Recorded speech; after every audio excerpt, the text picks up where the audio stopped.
Hoje, o Kevin Warsh será empossado como próximo presidente do Federal Reserve. Ele foi, inclusive, o indicado do presidente dos Estados Unidos, Donald Trump. E a escolha traz um novo começo nas relações entre o Salão Oval e o Federal Reserve. E sobre as expectativas do novo presidente, a gente conversa agora com o Benjamin Mandel, que é o chefe de pesquisa da Jubarte Capital e ex-economista também do Fed. Meu querido, muito bem-vindo aqui à nossa programação. Obrigado por ter aceito o nosso convite nessa sexta-feira. Bom dia, Débora. Tudo bem? Tudo bem, Benjamin. Bom, é uma mudança importante e que vem no momento em que a gente já tinha a Casa Branca, Donald Trump, inclusive, acirrando sua relação, né, com a direção do Federal Reserve, com críticas abertas, inclusive, ao diretor, ao então diretor, Jerome Powell. E eu quero entender do teu ponto de vista o quanto que essa aparente melhora de relação, porque é o esperado, já que é um indicado Donald Trump, pode refletir nesse momento na política monetária do país, né? Dada a situação de que é um cenário econômico delicado, diante da guerra, diante de tudo que tem acontecido, o que pressiona cada vez mais o Federal Reserve a pelo menos manter a taxa de juros. Há quem, inclusive, já começa a apostar em aumento de taxa de juros para agora. Então, você acredita que essa mudança na direção pode mudar de alguma forma essa relação a ponto de impactar a política monetária americana? Ok, para começar, a herança do Kevin Warsh, quando ele entra no dia 1 da presidência dele do Federal Reserve, é uma situação onde os riscos da economia estão relativamente equilibrados. Por um lado, não tem muito raciocínio para cortar juros, isso basicamente sumiu nos últimos meses, mas por outro lado, apesar do fato que a situação de inflação tem piorado nos últimos meses com a guerra de Irã e preço de gasolina mais alto, não tem raciocínio forte para aumentar juros. Então, tem uma certa inércia no político monetário dos Estados Unidos que dá o contexto para essa transição entre Jay Powell e Kevin Warsh. Então, o que ele vai fazer no dia 1 dele? Ele vai entrar lá, o maior desafio do Kevin Warsh vai ser ocupar espaço no centro do comitê para fazer de política monetária, o FOMC. Então, ele vai chegar nesse contexto de inércia de taxa de juros. Ele vai votar provavelmente na reunião de junho para manter a taxa de juros basicamente como que é agora. Eles vão soltar previsões em relação à inflação, crescimento e os famosos dots, né? A expectativa de taxa de juros nos próximos anos. Então, acho que ele vai começar sinalizando uma posição meio central no comitê. Jay Powell fez isso muito bem. O dot, efetivamente, do Jay Powell era bem no meio do comitê, entre o grupo mais preocupado com a inflação e o grupo mais preocupado com o mercado de trabalho. Então, acho que ele vai começar assim, basicamente tentando ocupar espaço, fazendo um investimento na credibilidade dele, criando consenso entre os outros membros do comitê. Esse é o maior investimento que ele podia fazer, tanto para a credibilidade dele e funcionamento do Federal Reserve, quanto em relação à independência do Fed em si. Essa credibilidade é a coisa mais chave, por enquanto. E aí você deixa já o gancho aqui para o que seria já a minha próxima pergunta para ti, que é justamente essa questão da independência do Banco Central Americano, porque houve muito debate já na expectativa por essa mudança, né, nessa direção, do quanto que o Federal Reserve conseguiria ainda se manter blindado de interferências políticas. Na tua visão, até que ponto essa posse testa, na prática, a independência do Federal Reserve? Então, como eu falei, a gente não vai ver isso no dia 1 do Kevin Warsh, a gente só vai ver isso ao longo do tempo. O ponto de partida é a inércia de política monetária. Tem uma certa inércia também no funcionamento do processo de política monetária nos Estados Unidos. Então, por exemplo, as reformas que Kevin Warsh já tem comentado sobre os instrumentos, as ferramentas de política monetária, uso do balanço, o balance sheet do Federal Reserve, uso do quantitative easing como ferramenta de política monetária, os modos de comunicação que o Fed usa para transmitir essa informação para os mercados financeiros, Até os indicadores que eles usam, o que é a meta de inflação? É 2% nos Estados Unidos, mas 2% de quê? 2% da mediana, 2% do índice. Então, tem uma discussão viva que está acontecendo dentro do Fed sobre as ferramentas e para conseguir mudar essas ferramentas, tem que criar um consenso no comitê. Eles têm que votar para qualquer mudança em relação às ferramentas que eles usam. Então, por isso, ele não tem o poder simplesmente entrar e entregar essas reformas no dia 1. E como eu falei, o maior investimento dele é credibilidade dentro do Fed. E daí tudo vai seguir disso, a capacidade dele implementar algumas reformas, etc. Então, ao longo do tempo, todo mundo está ciente desse risco que ele da influência do Trump, né? Basicamente, se tiver implicitamente ou explicitamente um acordo entre Trump e Kevin Warsh para baixar juros ao longo do tempo, a gente só vai ver isso até talvez em 27, onde enquanto as condições para fazer isso se concretizarem. Ótimo exemplo é o mercado de trabalho. Então, vamos pensar sobre os ajustes de política monetária em 24 e 25 que eles fizeram.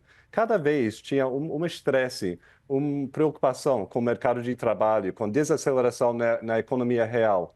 Então, acho que isso seria uma condição necessária para o Kevin Warsh entrar e entregar corte de juros no futuro próximo. Então, acho que está bem independente, só para resumir, está bem independente a inércia da instituição e também ele está meio preso dentro de um contexto macroeconômico que só vai deixar cortar juros enquanto tem mais sinais de fraqueza no mercado de trabalho, que hoje em dia nós estamos enxergando. É uma situação bem mais ambígua vindo do mercado de trabalho e até um pouco de aceleração nos últimos meses. A melhora na conversa e na relação da Casa Branca com o Kevin Warsh nesse momento, você acredita que pode ser um ponto positivo de maior previsibilidade, talvez, ou de maior tranquilidade para os mercados, dada a situação que as críticas eram feitas de maneira muito aberta e direta, né, por parte do próprio Donald Trump diretamente a Jerome Powell, e com essa mudança agora, com a indicação do nome dele que está lá, até mesmo para conduzir essa política monetária, mesmo que seja por manutenção ou não, baixando juros de imediato, isso pode trazer uma confiança maior nessa relação que automaticamente alivia essa visão do mercado entre essa relação Casa Branca e Federal Reserve. Por que eu te pergunto isso? Aqui no Brasil, a gente teve uma mudança parecida. Quando a gente houve a mudança do antigo diretor do Banco Central, que também sofria duras críticas da atual gestão, para o atual diretor, que foi uma indicação do atual governo. E houve uma melhora um alívio de tom, se assim a gente pode falar, nessas cobranças feitas em relação a juros. Muda o discurso. Vocês esperam uma mudança de discurso também de Trump para a presidência do Federal Reserve? Ótima pergunta. Acho que é sempre perigoso fazer previsão do comportamento do Donald Trump. Então, acho que esse ponto... Dado que é Donald Trump, ele é tão imprevisível, inclusive, te entendo, Benjamin. Exatamente. Então, vamos lembrar que foi o Trump que reapontou Jay Powell. Então, para o segundo rodada dele como presidente do Fed.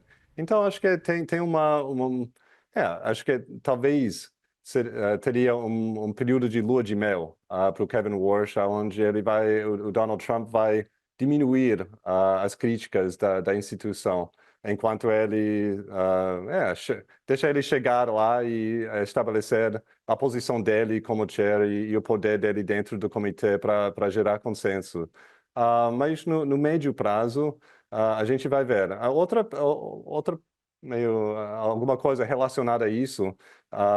No Brasil, por exemplo, é bem comum para o mercado testar a nova liderança do Banco Central.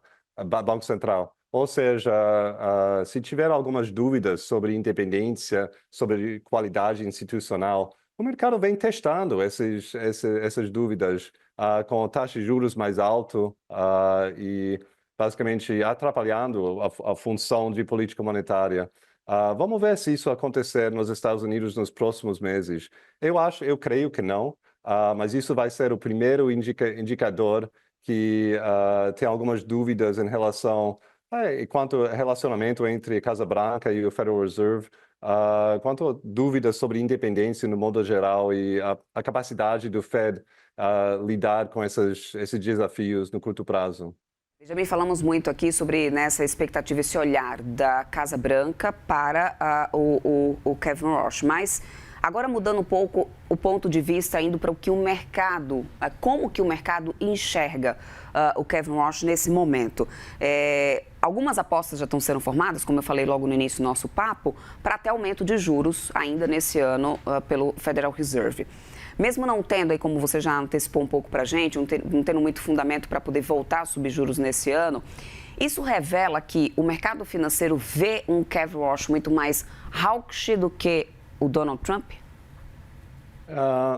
Com certeza, o mercado tem reagido nos últimos meses em relação ao choque de inflação, vindo da guerra na Irã, fechamento do Estreito do Hormuz e subida no preço de energia global. E isso tem repasse basicamente imediato na inflação cheio, no headline inflação dos Estados Unidos. Então, preço de gasolina, preço de diesel já tem subido bastante lá.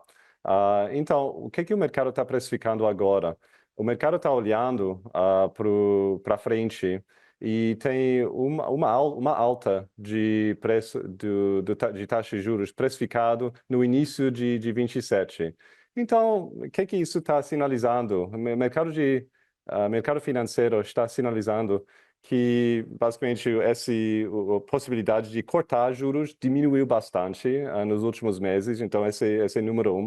Mesmo com situação de crescimento um pouco melhor, mas não seja muito diferente nos últimos 2 meses, a situação de inflação piorou a possibilidade de cortar juros. Mas também, por outro lado, não está sinalizando uma sequência de altas, né? Então, o Fed não funciona assim. Quando começa mexendo com uma sequência de mudanças na taxa de juros. Então, precificando uma só, é um prêmio. O mercado basicamente dizendo que tem um viés relativamente ligeiramente para cima em relação à taxa de juros. Ou seja, está mais sobre o equilíbrio entre os riscos na economia e não é uma previsão concreta de uma sequência de altas no futuro. Então, voltando para os fundamentos, esse reflete o fato que risco inflacionário tem subido nas últimas semanas. Por exemplo, tem vários indicadores mostrando uma piora no estresse na cadeia, supply chain stress, que é um indicador sugerindo que tem repasse entre preço de energia e os outros preços na economia que entram no índice de inflação. Então, o que estamos enxergando no mercado hoje reflete mais essa dinâmica de inflação e bem menos um teste sobre o Kevin Warsh e funcionamento do Banco Central.